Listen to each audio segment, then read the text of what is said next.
চলন্ত বাসে ভয়াবহ ডাকাতি ও নারীদের ওপর নির্যাতনের ঘটনা। ঢাকার গাবতলী থেকে নাটোরের বড়াইগ্রামগামী একটি বাসে যাত্রীবেশী ডাকাত দল ৩ ঘণ্টা ধরে লুটপাট চালায়।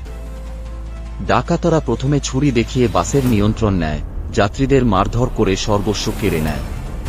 এক যাত্রীর গলায় ছুরি ধরে টাকা ছিনিয়ে নেওয়া হয়, আরেকজনকে আঘাত করা হয়। বাসের নারী যাত্রীরা ভয়াবহ শারীরিক নির্যাতনের শিকার হয়েছেন বলে অভিযোগ উঠেছে। তারা বারবার সাহায্য চেয়েছেন, কিন্তু কোনো সাড়া মেলেনি।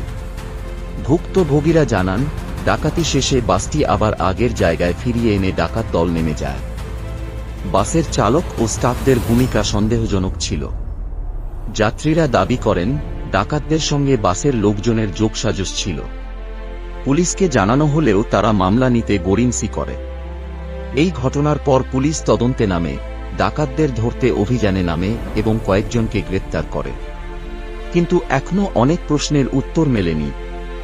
ভুক্তভোগীরা ন্যায় বিচার চান।